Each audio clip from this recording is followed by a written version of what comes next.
I'll start with a small introduction. First of all, thank you for attending and thank you for being here. A small intro to this meetup. In today's world, we are facing a great challenge.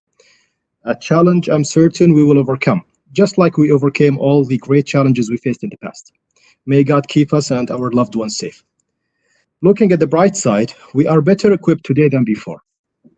And one of the advantages we have had since the start of the corona pandemic is the haste of digital transformation and how we are fighting this pandemic using technologies.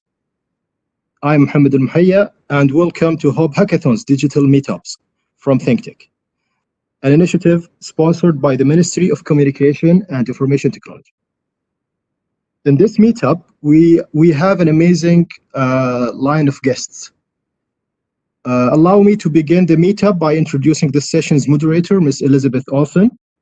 Ms. Olsen is a game industry professional with more than 25 years of industry experience, focused on strategic marketing, public relations, thought leadership, partnerships, and business development. Her past work includes launching popular titles like Command & Conquer, Army Men, Plants vs. Zombies 2, Hologrid's Monster Battle, and the award-winning Alaska native indie Kisima Ingitshuna. Is that correct, Ms. Olsen? Did I pronounce that correctly? You are muted. Could you just unmute yourself, please? Ingachunga. It's a Ingachuna. It's in Inupiat. Okay, I see. Thank you. Okay, Ms. Olsen clients and work span genres and platforms with an emphasis on indie games, emerging markets, and inclusion diversity. Her current recent clients include Telltale, Spirit AI, Rook Games, Inca Games, and Upland, blockchain game. Previously, Ms. Olsen served as founding editor-in-chief of Game Informer magazine. Welcome again, Ms. Olsen, and thank you for being with us tonight.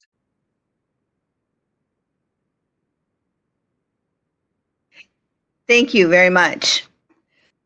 So I'm actually have a panel of esteemed folks with us here today that can talk about cyberbullying and what the industry is doing about it, what gamers can do about it, and what parents should be aware of. They include, we have Mr. Clark Stacey. He's the CEO of WildWorks. Perhaps Clark, could you tell us a little bit about your background? Oh, I believe you're on mute. Thanks. There you are. Thank you, Elizabeth. WildWorks is a game development company specializing in online playgrounds for kids. We're based in the U.S. with offices in the Philippines and Pune, India as well. This has been a space that has been a principal part of our business for some time. Probably our best known product is an online virtual world called Animal Jam that's played by 150 million kids worldwide and has probably presented us over the last 10 years with every possible cyberbullying difficulty and has given us the opportunity to try a lot of different solutions. Great. We also have with us Peter Allow from Spirit AI, Head of Business Development there. Peter, perhaps you could tell us a little bit about your background. Certainly. I've been in the video game industry now for 25 years and some change. I've worked for Sony. Sony Online was one of the founders at Linden Lab that did Second Life, and I've worked for GameSpy. Currently, I run business development for Spirit AI. We are a company that uses artificial intelligence to find bad actors or negative behaviors in online spaces and keep the worst people out of the online communities where they are not desired and promote the best people. Great, thank you. And finally, we have with us Marco Abiso. And Marco is the head of cybersecurity division at the International Telecommunications Union at the UN, and you're based in Switzerland, correct? Correct. And you want to tell us a bit about your background? Sure. Hello, everyone. So my name is Marco, as Elizabeth said. Possibly I'm the only one that is not into the gaming, so I maybe can provide an outside view, because I mean my colleagues are more than knowledgeable to talk about the specific item. But yeah, my background is in security, in cybersecurity for together with Peter, I think 20 years and change. And you know, as a UN agencies, we are basically running, let's say, programs to try to instigate mainly cooperation on security, on cybersecurity specifically. And we have since few years initiated an initiative which is called Child Online Protection, which is specifically related to kids. Now, of course, gaming, it might be a different context, but I think it belongs to the broader approach of having you know, kids approaching, you know, ICTs and online experiences. So maybe that could be you know, something that could be interesting for our audience here. Thank you so much. So one of the reasons that today's conversation is extremely timely, with the ongoing pandemic, people have been forced inside their homes, and they are turning to online for a great deal of their entertainment, for their work, for their shopping. And the good news is that games and digital entertainment have certainly been there for them to fill some of that time. But as that has happened, and you watch the amount of crime and things in the real world, the outside world, decrease, we've seen an increase in cyber threats, online crime, and cyberbullying. And so I think for, in particular for parents or for gamers who now have this increased amount of time that they're spending in online games and on online platforms, they certainly have a concern about how to keep safe and how to have healthy communities and healthy online gaming behavior. So I think that that's something that we should talk about. First, do we think that there's, you know, how do we know that there's a cyber bullying problem in online? What kinds of instances have you heard? History to this, if you don't mind me jumping back a little bit here. But we can go back 5 years ago when there was a very specific event called Gamergate, where women were being harassed by a bunch of gamers under the guise of claiming that this was a discussion about accuracy in web reporting and ratings of video games, when really all they were trying to do, and it was very clear, was to harass women who are playing in game spaces. That was a mere 5 years ago, but that is still constantly being used as the high mark of bullying in online spaces. You can go back at least 20 years, and there's several books about some of the more horrific behaviors in online spaces. I know back in Sony Online or EverQuest days, we were one of the early MMOs, and people got harassed constantly. The real issue here is that anonymity, if you take any type of sociology classes, anonymity comes with a certain amount of freedom, and that freedom tends to reveal character. So if you are able to annoy somebody and you have a tendency to do so, you will, because you no longer have somebody watching you to make sure that your morals are kept in check. For a large number of communities, they will look at that and say, well, it's not our job to police those communities. And the video game industry has sort of taken the lead and said, no, actually it is, because the quality of that community is the same as the quality of our game. We want people to be here in an online space that is happy and friendly, and a little bit of conflict is not a negative thing, but when it crosses the line to that point that somebody is being harassed or threatened, that's when the community managers or the company should be stepping in. So this isn't anything new. Anybody who's been on a childhood playground has seen what happens with children who are left to run around alone. And I think we could make a strong case that online spaces in its current state are just one step above playgrounds for people who are just a little older. Okay. So Clark, since your core audience are is kids, are there specific rules, regulations, or things that you have to be aware of in keeping kids safe in your online spaces? Well, there are rules and regulations that vary from country to country, but typically they have less to do with the behavior of players to one another and more to do with the security of their data and obtaining permission from parents to participate in any social features in the game, with the underlying idea being the protection of personally identifying information, which obviously is critically important in any game that's going to involve kids. And there are problems with that as well. But I think, to Peter's point, if you look at the top grossing games in the App Store, the Google Play Store now, you will find that all of them have deeply embedded social features that are a big part of what drive engagement in those games. And the games industry has therefore started to begin grappling with something that wasn't maybe as visible or upfront before, which is that in order for them to have a viable business, they need to have engagement in these platforms. And in order to have engagement in these platforms, they have to be someplace that people would want to go and hang out. And it's very easy for just a few but very vocal, toxic minority in one of these communities to devastate that engagement for a lot of people. In a kids game like ours, there isn't the expectation that you might have in an adult-focused MMO game that this is going to be a forum of free and unrestricted speech.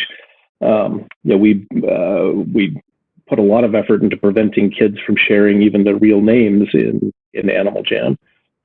Certainly not anything like an address or a phone number or anything identifying. But then, we have a moderation team that is constantly updating the heuristics that our chat system uses to detect abusive language or people being used pejoratively. Kids are endlessly inventive with language, and it's I think it's impossible, even with very sophisticated machine learning systems, to expect a filtration system to stay ahead of slang that's evolving in the moment. But I think that maybe to your question directly, one of the underlying problems here, as it involves kids in games, is that kids are playing in a lot of online environments that were not intended for them. Right. And that a lot of the games that we're talking about, including the top 50 grossing in the App Store, are not rated for kids under 13. They're not supposed to be in there. And the age gates for preventing their participation are laughable. Right. So that brings me to my next point, because we have seen, for example, just since we've gone into lockdown here, we've seen online, game downloads and online time spent increase by over 80% just in the last couple of months.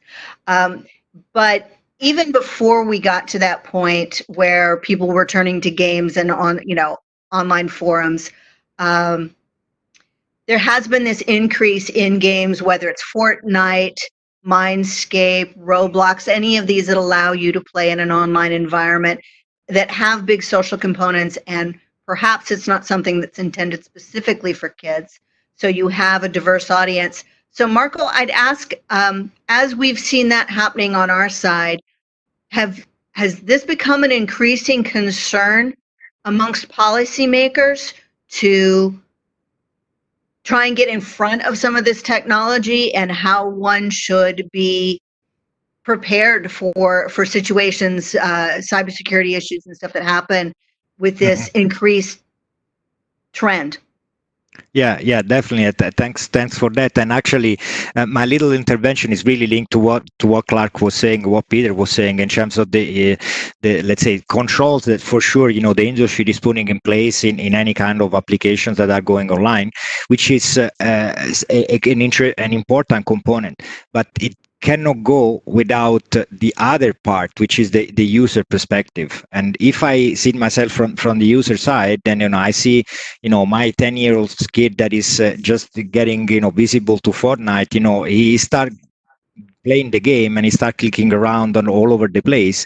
So I think there is a little bit of a component of awareness and knowledge that needs to be built and needs to be designed to be built within the system in some way to make sure that the kids are actually learning on how to face some of the threats. Now, of course, this is in contrast a little bit with the kind of approach of business that is trying to push legitimately to have more users and to have more players. So of course the restrictions, like I said, the controls that had to be seen as a restrictive behavior from the policymaker, but there should be a certain balance that should be established from the policy making process, to try to have and instigate this kind of knowledge transfer to kids as soon as possible.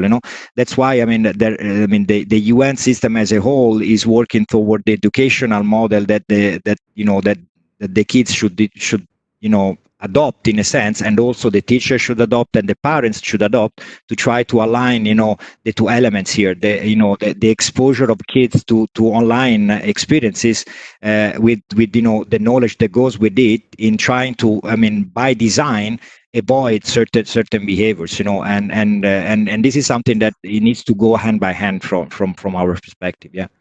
Okay. Well, so you bring up a great point. So I think the best way for us to maybe tackle this, I think first we should talk about maybe what some of the effects of having some of this cyberbullying and why it becomes such a big problem, both in terms of what it costs the company, what it costs the player, the effects it has on players, the effects it has on the moderators. Then what I'd like to do is maybe move into looking at this problem from the perspective of the gamers themselves. Are there tools or behaviors and practices that they can use to protect themselves and to be good community online members? Then also parents, because I think we do have some parents watching as well. And then finally, we can talk about what the industry could be doing and is doing, because I think there's a lot of things happening that the average game player or parent is not aware of that are happening behind the scenes.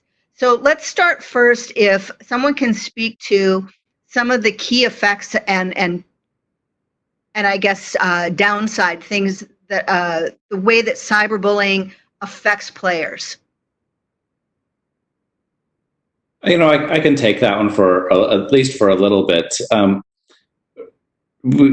There are countless individual stories of people bullied to the point where they begin to create, they go down to a path that eventually leads to some form of self-harm. And it's kind of the worst situation where somebody who is already in a negative mental headspace is then encouraged by others to continue that. And that eventually those conversations lead to the most tragic conclusion that you can imagine. The consequences of cyberbullying have included incredible amounts of depression, loss of self-esteem, and as much as I understand that these are soft sciences, they have a direct effect on what their long-term reactions are to employability, ability to go to college. There are real-world consequences, and even though the space that they're in is strictly virtual, it does affect real people. And the best way I can describe this is that it doesn't matter that the person that they're talking to is an avatar. It is still being driven by a real person. And if you wouldn't say this to your best friend or even your, occasional friends, it's not the kind of thing that you would want to say to anybody who you just met. It's remarkable the number of people, when brought together of, hey, here's the person you were bullying, they instantly go into, oh my gosh, I'm so sorry. Because it's very easy to disconnect yourself from the other person who's actually being affected by it. So the best thing I can say about cyberbullying is that when people realize what their general effect is, they tend to immediately stop. But getting to that point is not something that is scalable. You can't introduce every person to every other person that they've affected online, not in person. So. Okay. Well, and does anyone else have anything to add to this? In terms of the costs, and Peter, I'm sure, is familiar with this as well, having worked with things like Second Life and EverQuest and some of these other large MMOs. I know that moderation and player safety is one of the single greatest cost centers that we have in live operations for Animal Jam. We spend more on that by far than we do on bandwidth or servers or anything else. The reason for that is that because, particularly when it comes to kids, this is a high touch business. There is no way to completely outsource it to technical solutions. It requires, even those technical solutions require a lot of supervision, and to have a playground that's not going to become toxic like that, it requires a lot of people just simply being in the game at all times and available to players. So that there is a real money cost there too. But I think that one of the mistakes that maybe we sometimes make in talking about this is that we look to the most extreme examples of unhealthy online communities as representative, when we might find it just as instructive to look at healthy online communities and ask what makes them healthy. And I think it's not just a matter of how they're administered by their community directors and teams, but by the players' participation in that administration as well, and empowering players to not to be the thought police with fellow players, but empowering them to be rewarded for encouraging positive behavior in their community. Okay, so I think we can, at some point get back to, some of the more extreme or criminal and what's happening there with policy to get us caught up. But I think that your point brings us really nicely into, okay, I'm a gamer and I see, or I'm either personally experiencing some bullying or I'm seeing it happen. Maybe we can talk about what a player themselves can do, but also what some of the behaviors are to help encourage a healthy community.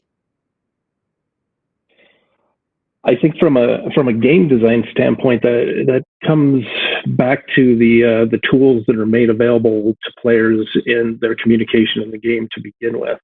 Obviously, players need the ability to instantly report activity that is that's troublesome to them, to moderators.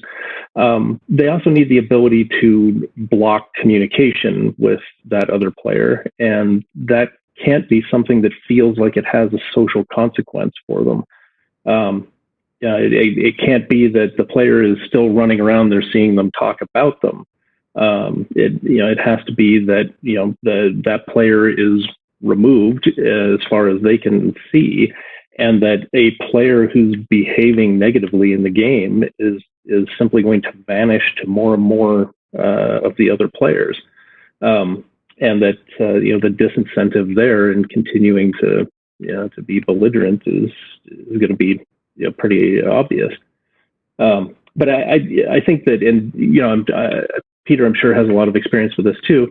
It's the tools that are in place as you're building an online community, as you're building, whether it's forums or games or anything else, for players to feel empowered to react positively to positive behavior and to get the negative behavior out of their face, and if it's egregious, even report it, so that a moderator could be looking over their shoulder.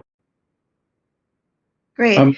Also on that note, reputation systems have been implemented in lots of games for quite some time, where the reputation of the player is immediately visible over their head.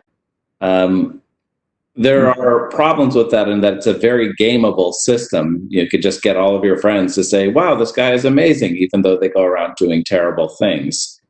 But good game design will allow various different behaviors to be recorded and will contribute to that reputation system.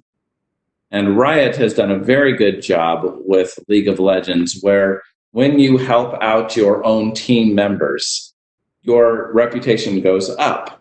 And when you say kind things to other people, including the enemy, your reputation goes up. The moment you start using language that's objectionable, or you start doing particular behaviors that they can keep track of and log, that reputation goes down. And that means that your leveling system takes longer. The experience becomes much less enjoyable as you act out more and more, and much more enjoyable as you're a more positive contribution, or as you can contribute more positively to the community. That's just built into the design, and not many companies have done it that way. But it's definitely the future. I would encourage everybody to read Cory Doctorow's Down and Out in the Magic Kingdom, which has a whole system about reputation. And I do suspect that one day in the future, there will be internet reputation systems, which you're going to have to pass in order to be allowed into certain communities. There's positive and negative issues on that too, but I do expect that will one day be a future event. I think you see a measure of that in China now. Yes, exactly. No, go ahead, Marco.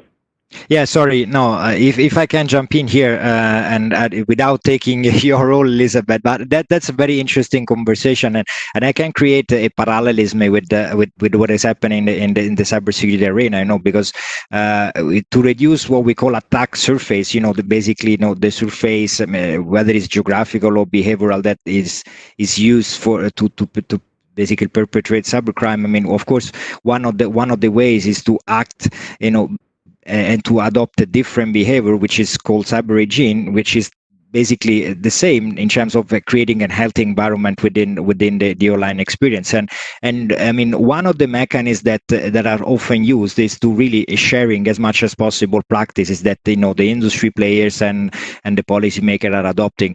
I guess, as Peter was saying, that there are new trends, and I wonder how much within the gaming community, specifically the developer, there is this kind of information sharing element that they are using to actually identify what would be the bad behaviors and trying to inject into the community from the developer's perspective, these kind of practices, because this is, I think, it goes into the concept of coordination and cooperation at the industry level, but also at the geographical level. I mean, in terms of having countries that maybe are a little bit like behind in terms of let's say gaming industry from the production perspective, but also from the user perspective. So is it something that is your industry is actually doing? And again, sorry, Elizabeth, but this is something that I think might be useful to understand and maybe create a certain logic here on how the different players can work together.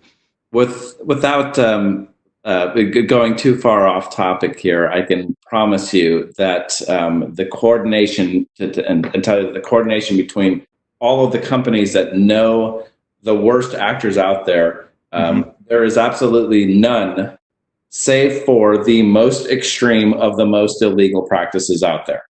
Right. There is a group of community managers who do discuss that one guy, and there is always just that one guy who does something horrible. Forgive me on this one, it also is usually men. It's curious that we do not see a lot of women being harassing women or harassing men in the same volume that men harass women. And I'm not sure why that is. But I do know that there's a small list of people, and it's predominantly illegal activity. It's not, bad language or anything really minor like that. It's illegal activity. But in general, we don't coordinate with each other. Yeah. Now that said, and we'll get into this a little bit further when we talk about what game development is doing, there have in recent years been very coordinated efforts to put together industry alliances and organizations. For one, something that I know that both Clark and Peter are members of, or their companies are members of, is the Fair Play Alliance, which is an organization that's been put together by a number of game companies and organizations within the industry to try to come up with policy to make people aware of some of the new tools and technologies that are emerging. But as far as, to Peter's point, having a shared pool of these are bad people you should watch out for, that hasn't happened. I do see some effort happening in trying to inform parents and game players of best practices and tools, which we could certainly talk about. I think now, if anybody wants to maybe cover off if they have any best practices or tools that they're aware of. I think Peter's company now and what Spirit AI is doing is very focused in that space. He's probably as familiar with it as anybody. The history of the things that we've been doing is predominantly just looking for, to use programmer speak, regular expressions. We look for language. Mm-hmm. And for at least the past 30 years, we're just looking for people who say anything within a particular list. What we're doing at Spirit AI, and I know we're not the only company doing this, is we're looking now for, we're using a completely new science. Well, it's a 50-year-old science that's finally scalable and usable, called natural language processing. And what we do is look at the totality of the sentence and the context of the sentence, and more accurately, the reaction to the sentence. The phrase, how's it going, is a perfectly harmless phrase. But if that phrase is coming after of, I'm really picking on this person over here, how's it going? It's going really well. Well, that particular group of phrases is an encouragement for you to harass somebody even more. Natural language processing can detect whether those conversations are happening and who's saying them and how often. And it looks, I've just been told my bandwidth is a little low. Are we okay here? I'm still hearing you okay. Yeah, we are here. So there's a lot of new sciences that are being applied to this, especially as there is more governmental control that is being implemented. Years ago, there were a number of acts that gave the operators of websites and services sort of carte blanche when it came to what people were saying. They were providing the access to each other, but they were not responsible for the things that they did. New proposals are now saying that they are responsible for what they do on their platform, which means that the service providers, such as Facebook, Twitter, and any online game especially, is going to have to start looking carefully at how their customers and communities act and react to each other.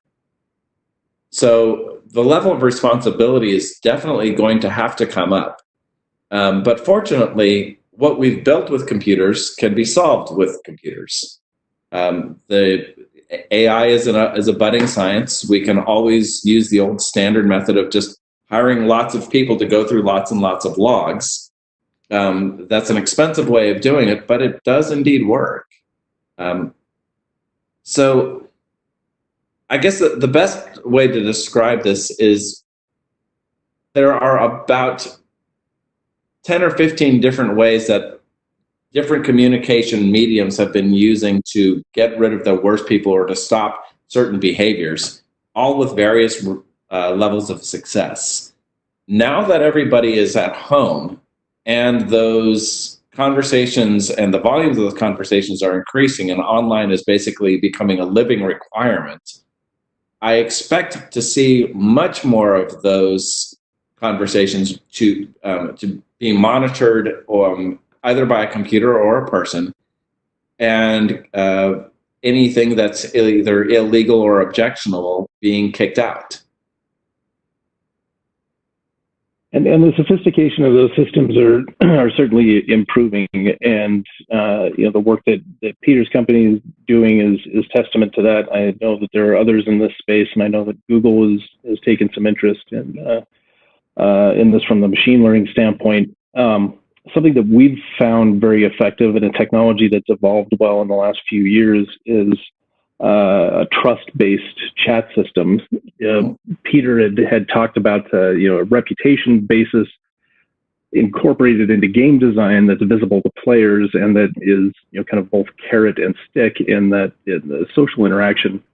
A trust-based chat system like the implementation that we're using in Animal Jam is not visible to players, but it means that they start out with very close guardrails around what they can say in the game at all.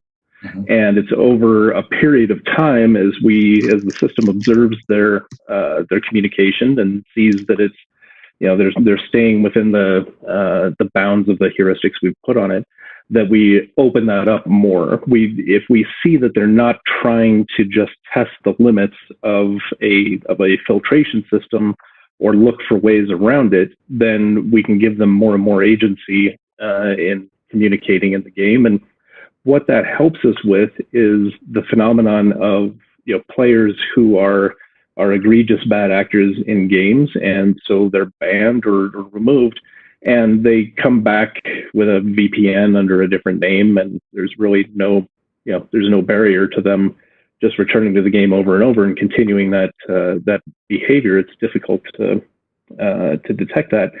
But if they're coming in and in creating a new account or starting over in terms of the trust that they're given within the chat system, then they're having to earn their way back into an ability to communicate as liberally as they did before.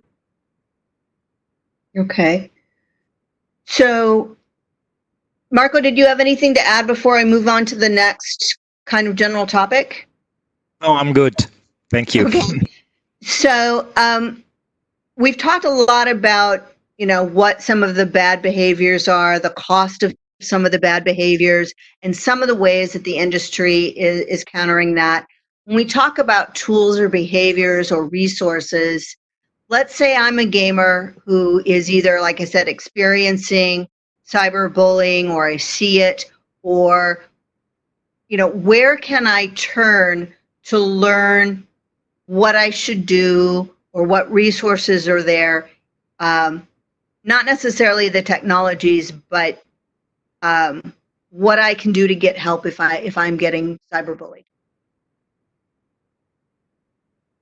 Do you mean in general or in particular games, or kind of what is best practice there? Well, I think it can be, certainly online forums in general, but certainly games, because the game industry has some of its own as well. But there may be something like connectsafely.org, which Larry Magid puts together. He's a CBS correspondent who also has a business that's about teaching kids to be online safely. Robin Raskin does work in this area, some of the others. So, whatever resources you may know of that we can share with our audience on best practices and tools and behaviors, resources? The UK Health Ministry has a completely dedicated group to just tackling cyberbullying. I know that the Canadian Health Ministry has something similar. Attempts in the United States have not gone well. They tend to be private groups, but there isn't a government group that runs this either. The problem is most of these groups tend to be tied to very specific audience or very specific instances. And it gets difficult if you're playing just a game and you're just being harassed by somebody to go outside of that community and report it. This sort of in a strange way goes back to a game design question where how easy is it to report that somebody's harassing you? I'd make a case that if you're muting somebody and I'm muting somebody and Clark is muting somebody and we're all muting the same person, that somehow should be notified to a community manager immediately that everybody is muting this one person. He's clearly a problem. But there are endless advocacy groups that will help with things like mental health or self-esteem or other issues that are the consequences of bullying, but there's not many that will stop it. Outside of obviously illegal activity and contacting local law enforcement. So Okay. I can maybe contribute a little here because there are, according to our research and what we are seeing, in almost all countries, let's say kind of a reporting center, whether it is just a purely incident response team or something that is more specific to behavior. But I think what Peter touched upon, and maybe my interpretation of it is that there is a little bit lack of legal basis here in terms of identify exactly what would be the let's say the threat that we are facing, because following Peter's example, cyberbullying can be interpreted in so many different ways, and according to the legislative framework that is actually enforcing in that specific country. So that's it's a question of terminology, it's a question of culture, and it's also a question of how the kind of cultural approach a specific country is taking. So there is not at all harmonization of laws there, and that would be generate an issue in terms of enforcement and law enforcement side, but also prosecution of criminal behaviors. And I think that goes back into what would be the role of policymakers here in trying to get into the business and try to understand together with the industry how certain behavior can be, become an offense, and how to apply a little bit of soft regulation. Because I think regulatory approaches can be, let's say, very restrictive and hard, and then limit the business, which is something that, of course, none of us wants. But I think that, again, a kind of a cooperation, a coordination between who does the laws and who implement the laws and who prosecute, and the other side of the coin, which is the industry, is really key here, specifically in a domain that maybe for you it's let's say well established, but I can tell you that for most of the people that are actually doing laws, it's really, really new, and this comes back into the issue of raising awareness to also who is supposed to legislate on that, and right. Cyberbullying laws specifically are very, very rare. There are not so many countries that actually have something dedicated, and this is something that I think it's important to extend as a discussion and as a follow-up. Yeah. No, agreed.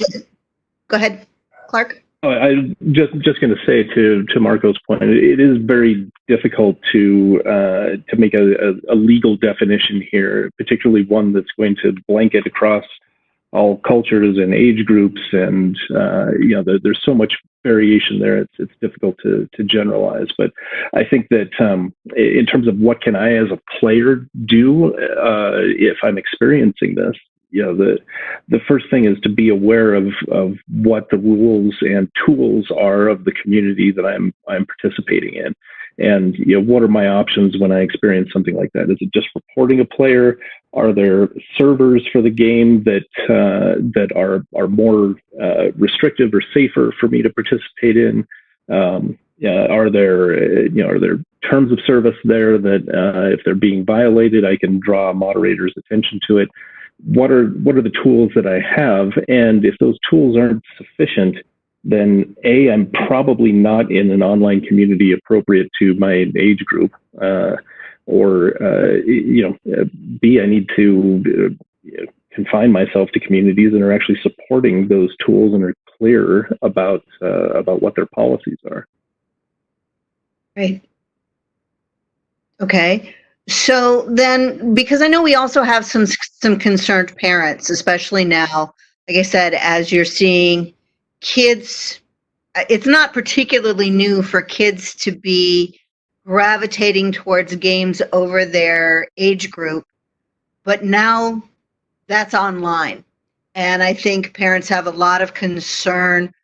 And again, not even just with the games, with streaming and influencer and social platforms and all of that, where we've seen some problems arise in terms of cyberbullying and bad behaviors. What would you advise parents of these kids? Most platforms have an age limiter built into the game, to the hardware itself. So if you go to a PlayStation 4 and you start it up, you can set it so that the rating limitation for the game is, if it's above a threshold or below a threshold, they won't be able to play it. I have been told by platform holders that this is the least used feature of every single one of their platforms. And yet they went through a lot of trouble building it into the hardware. So, I hate to sound rude here, but for a lot of the parents, just read the manual. It's very easy to turn that off. There are plenty of mature games out there, or more mature, and it's up to the parents to determine the maturity of their own child. But blindly letting anybody play any game out there is sort of a recipe for disaster. There are very precocious 13-year-olds who could probably be playing a game rated for people over the age of 15. And then there are people who are 17-year-olds who probably shouldn't be playing anything rated over the age of 8. And we've all met those people. So I would recommend to the parents is just to do a minimum check on what content is in it. It's all clearly labeled on the box. The ESRB has been around for 15 years and some change, and has rated thousands or hundreds of thousands of games at this point. And you can tell exactly what kind of material is in the box merely by reading the labels. It's on it's in the app stores. It's pretty much all over the game, and all you have to do is take a cursory look. Yeah. So I'm really with Peter on this one, because again, if you take most of the cyber crimes and most of the let's say the wrongdoings within the online experience, whatever it is, you can say that a big percentage of that is because of the user misbehavior. Basically on the fact that the users, they don't know how to use that specific device, whether it's an application or a physical device. And if we extend the discussion to what you have on TV in terms of parental controls, for example, all the controls that the industry and the producers and the manufacturer have been put in place, there is a very, very little percentage of parents that are actually adhering to the rules and are trying to use at best, the tools that are being made available to them.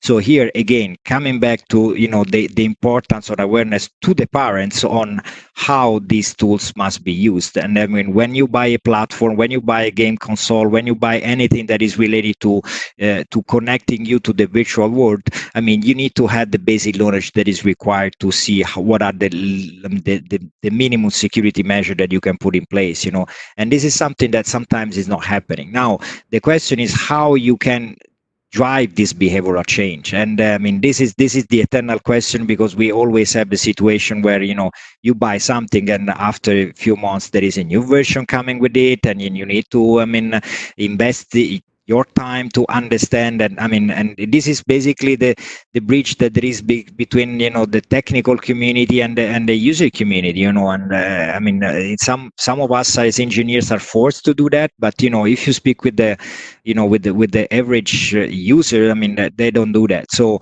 I think the discussion is really on how to instigate that kind of awareness that needs to be there for the parents. Now there are some instruments that can be put in place. Some of them are actually forcing, you know, the parents to actually go through some of the manuals that Peter was saying, because otherwise you cannot access to the services, you know.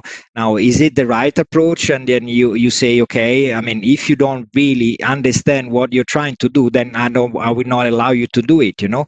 And the discussion is still open, but I think that there should be a balance there to be struck, you know, in terms of, you know, how much we can force, you know, controls by design, and how much parents needs to learn by themselves and needs to educate, you know, the kids consequently. Yeah. Okay. Yeah, So, I would. Sorry, just to jump in there briefly, Elizabeth. I think I agree with what Peter and Marco were saying here, and that the parents do need to make use of the tools that they have there. But I think we have to acknowledge too that the deck is stacked against them. There are, if you go into the kids category of the App Store, which has been watered down to be the most benign and safest and least liability possible inducing products, basically preschool products for kids. And then you look at most of the kids that are downloading and playing games. I don't know of any child over 8 that goes into the kids category of the App Store. And they're usually, you know, the kids that are picking their own apps. Take a game like Minecraft, which is marketed to kids. It's often marketed to parents and educators as being a great resource for kids, and frankly, it is. But it's also not intended for them. You know, if you go into Minecraft without, as a parent, not knowing what servers your child's going into, what the settings are in the game, they can be in a very toxic and even unfiltered environment pretty easily with the default settings. Unfortunately, it's not as easy as just saying, hey, if this game's rated, you know, below 9, then you can't play it. Some of those might be things that have a great deal of value, like a Minecraft. But it requires the parents to go in and negotiate game-specific settings that are kind of burdensome, frankly. So we all agree that parents should be aware of some of the built-in tools. But to your point, because I myself have advised clients often to not market one of their mobile games as a kids game because of the restrictions and regulations on that, because knowing they'll get a greater audience in the all ages or general areas of the App Store. So I completely hear you on that. What can parents do? Because again, if you're going to know every game your kid plays, and kids, of course, are resistant to share what they're playing and downloading, and I know that there's tools that you can check on some of what they're playing. What advice would you give parents? And that's a tough one. You know, part of the advice that I give parents in talking to them is that they need to be vocal about the tools that they want and expect companies to provide for them. And I think that's happening. I think actually the regulatory wheel is turning a bit there, and that parents have become much more involved and vocal and saying, you know, the fact that all of these kids' intellectual properties are out there creating games and then putting them in the adult side of the App Store because they don't want to have to deal with the, not being able to monetize them as aggressively as they would elsewhere, or, restricting the parental consent under COPA. I don't think that you're going to be able to get away with that indefinitely. I think that the worm has turned, and it's probably a good thing that there's going to be more attention paid to that.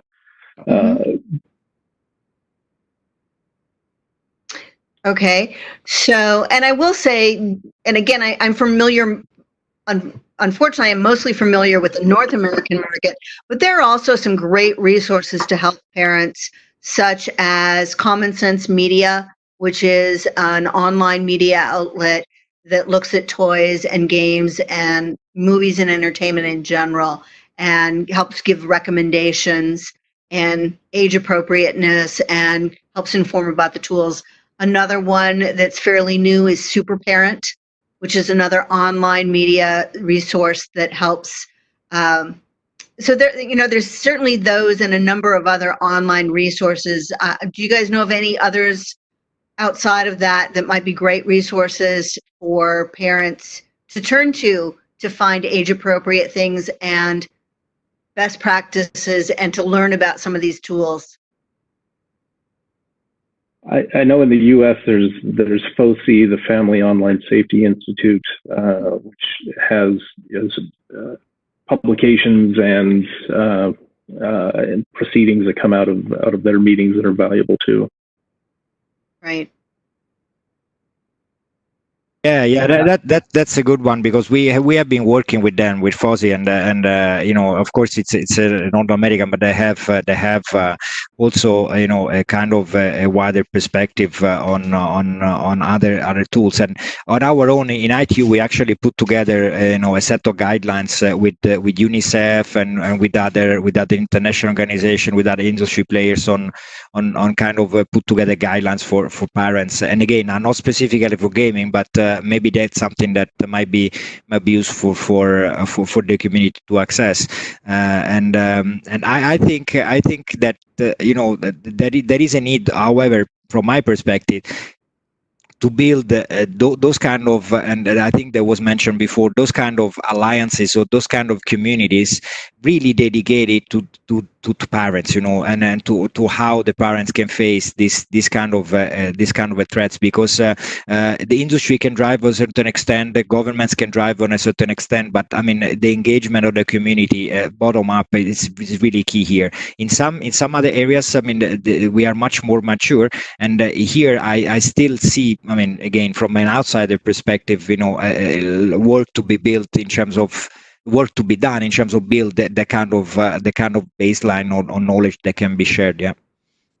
Okay. Well, and we have mentioned, and I want to mention them again, the Fair Play Alliance, which is an alliance happening within the games industry. I think there's a bit more emphasis on North America, but they're certainly reaching out into some of the other markets, as it's one of these alliances that the industry as a whole has tried to put forth. There's Take This, which is TakeThis.org, which is an organization that helps with some of the isolation and esteem and mental health issues that can come from as a result from some of the cyberbullying. There's safelyonline.org, which is Larry Maggid's organization. Robin Raskin has one, and I know that Peter has mentioned a couple that are based in the UK.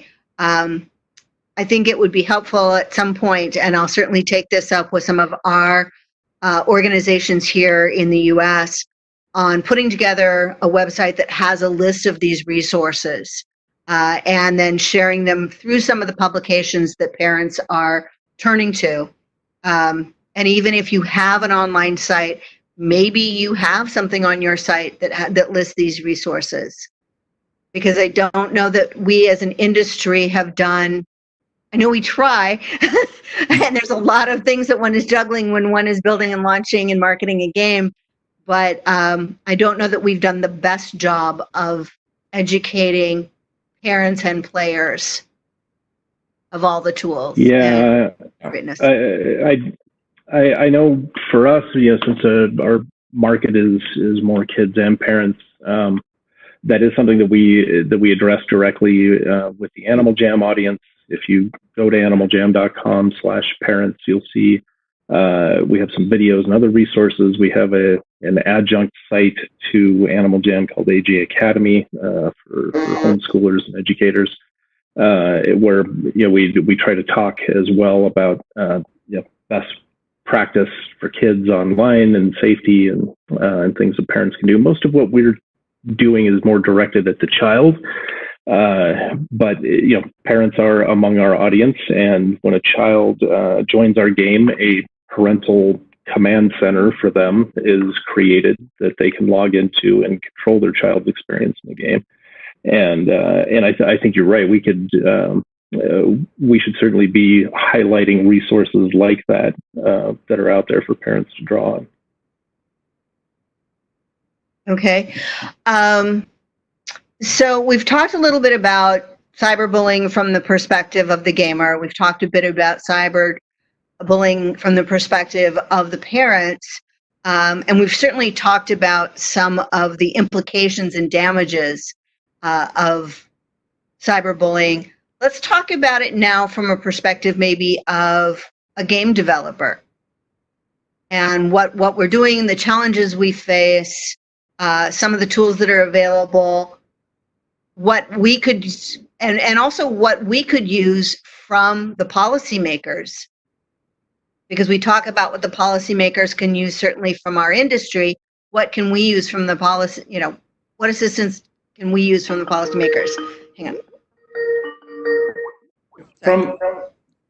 From the policymaker standpoint, I think the best thing that we could get from them is a clear understanding of what it is that they would like from the developer. The largest issue that I see is policymakers reaching out and saying, please give us all of the data about every one of your players and their ages and all of the behaviors, and then let us figure that out, which is a completely untenable method of solving the problem.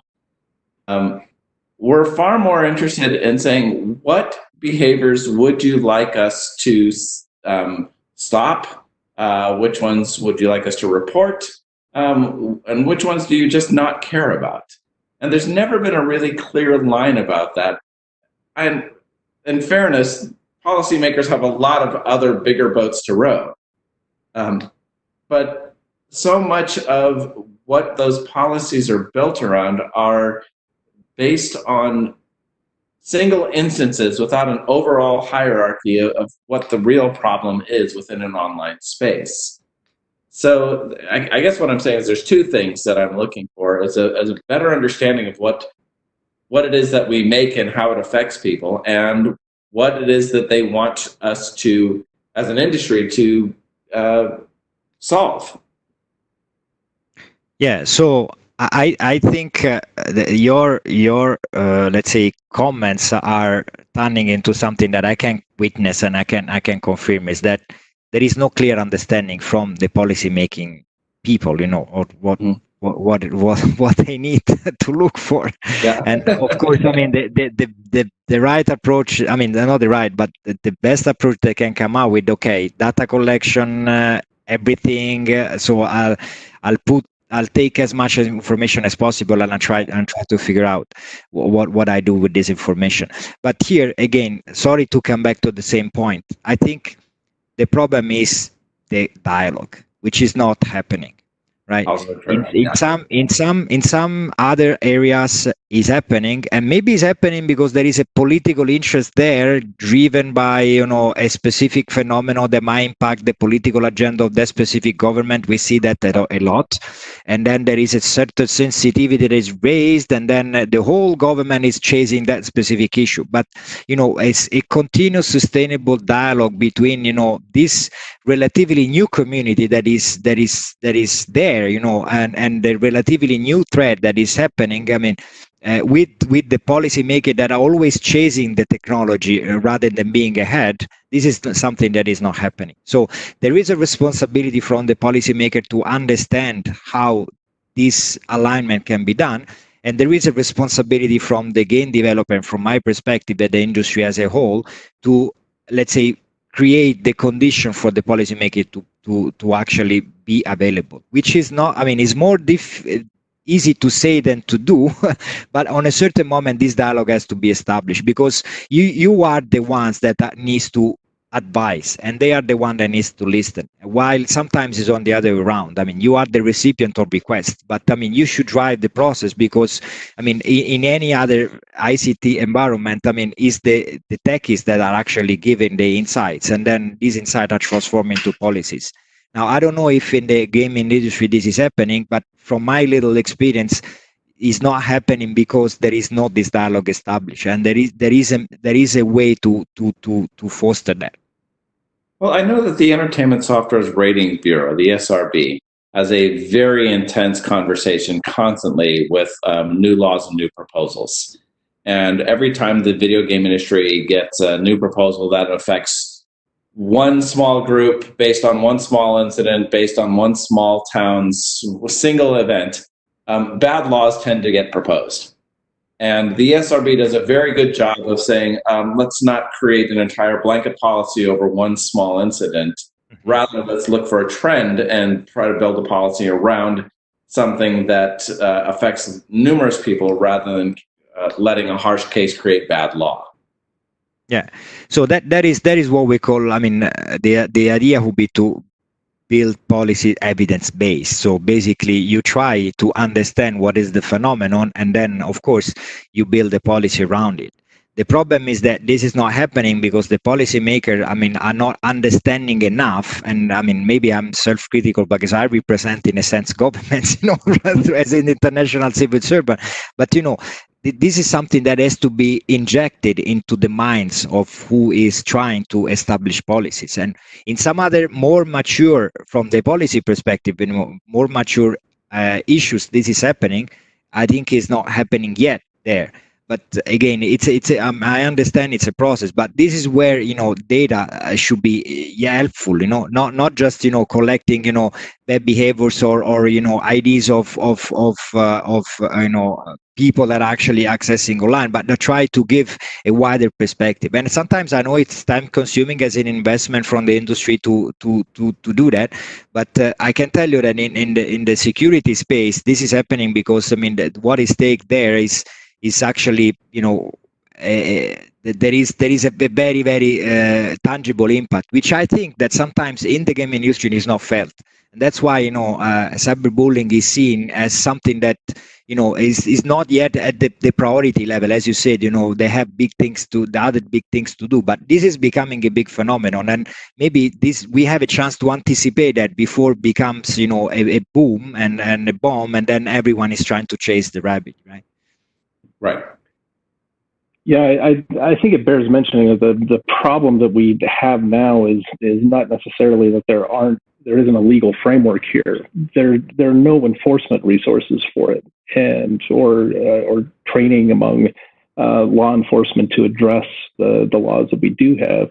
At least in the U.S., I can say that, you know, once cyberbullying rises to the level of cybercrime, breaking into somebody's computer or you know, stealing their accounts or things like this, unless there is a swatting like event with that's involved law enforcement directly, or unless there is you know, child pornography involved or a large financial crime, you're not even going to get a call back in reporting these kinds of things, even as, you know, the administrator of these communities.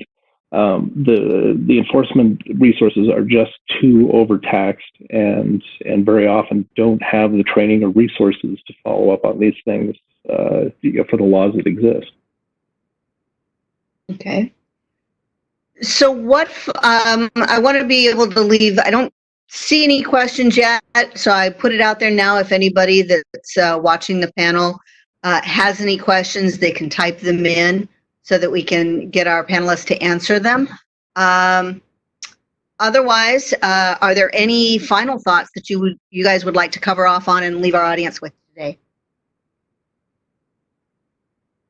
You know, I would like to say that for the volume of people online playing games and for the volume of online chat that happens in those games, and considering that vast majority of games are based on conflict, you would expect a much larger percentage of harassment and bullying out there. A substantially larger amount. But when we run the numbers, if we were to say, to categorize almost any online audience, 90% of the people are relatively positive, even in first-person shooters. And you have a small group of about 10% who tend towards the negative, but don't cause actual damage. They're annoying. They're not really likable people, but in general, they're there. And you've run into that same number of people at a restaurant or at a grocery store. That final thin 1% or 1.01% is so small compared to the amount of conflict behavior that is seen in games that I can't, even though we've been focusing on the negative here, I can't help but be very hopeful for humanity, knowing that it's this small little group, and the only thing that we've made the mistake of doing is empowering them to cause a great deal of damage in the game.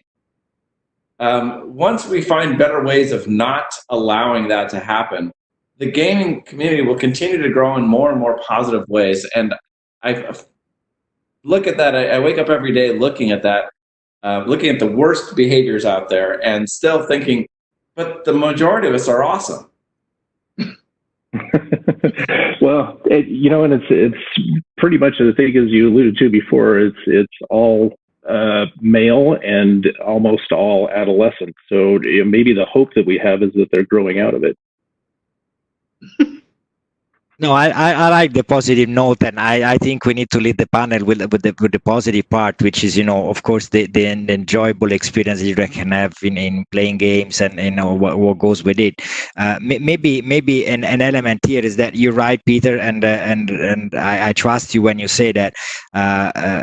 Maybe what we could also think of how we could anticipate if we can, or be more prepared in case this little 0.1% becomes 0, 2, 1, 2, 3, 10%. Exactly. And then that's something that maybe could pose a question on how we can possibly be clever and plan in advance on measures that should put in place. I know that it's again something that you guys as developers and the gaming industry needs to put effort on, but in my, again, maybe a little reading, this community is going to grow and grow and grow and become bigger because more and more people are exposed to the online, generally speaking, and more people will be exposed to gaming, and I think this is a trend that is good for you as industry, but it might pose a risk in the future for which we need to maybe be a little bit better prepared.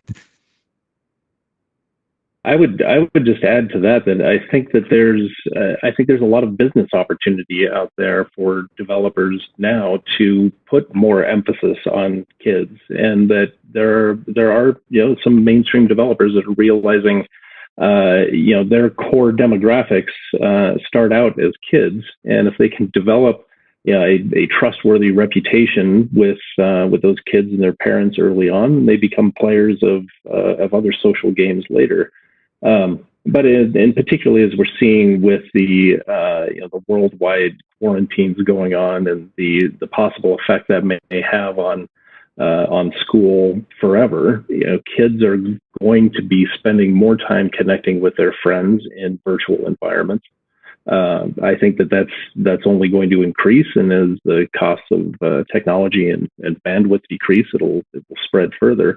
That doesn't necessarily have to be a scary thing. I think if there are more developers focusing on kids specifically as a market, and I think with some of the practices that we've talked about here, I get to see every day with millions of kids playing Animal Jam that, yes, there is that 0.01% that cause us a lot of headaches, but by and large, they've built an amazing community that, it's all them. We didn't go in and AstroTurf this creative, artistic, amazing community. They built it and they're sustaining it. And, as they get older, they're passing it on to the next generation and the younger kids coming in. That is a very hopeful thing to see, to Peter's point, is that maybe we are producing a more civil online citizenry by training them young. Well, and I think certainly incentivizing them to be good community citizens and encouraging their pride and ownership of their community and the things that they build and empowering them to do so. Absolutely. So, all right, if no one has any questions, I don't see any pop up. Any last thoughts? Or do we leave on the positive note? I think we left on a good note here. Yeah, positive note. That's good. Well, thank you, Elizabeth, for hosting this for us. Excellent. Are there any places that anyone else can go if they want more information about cyberbullying? Of course. And again, some of the resources that we've mentioned throughout, if any of the viewers want to look into them, one of them is the Fair Play Alliance. One of them is takethis.org. What was the web address for Fasha? Family Safety. FOSI, I'm not sure of the web address. I know Common Sense Media was another one that you'd mentioned, which is Common Sense Media, Super Parent, safetyconnect.org. Yeah, I think FOSI also it's a good. FOSI is a good resource. FOSI, that's Family Owned Safety Institute. Yeah, .org. And then, I mean, we have some amount of resources in itu.int/COP, which is child online protection. That might be useful for some, more general, let's say, resources that parents and educators can have a look into. Great. Well, I'd like to thank all of you. We have Clark Stacy of WildWorks. We have Marco Abiso, who is with the Telecommunications International Union. We have Peter Allow from Spirit AI. And we would like to thank very much the organizers of the Hope Hackathon for giving us this opportunity to speak today. Thank you to all of anyone who's out there viewing. Thank you. Thanks. Thank you.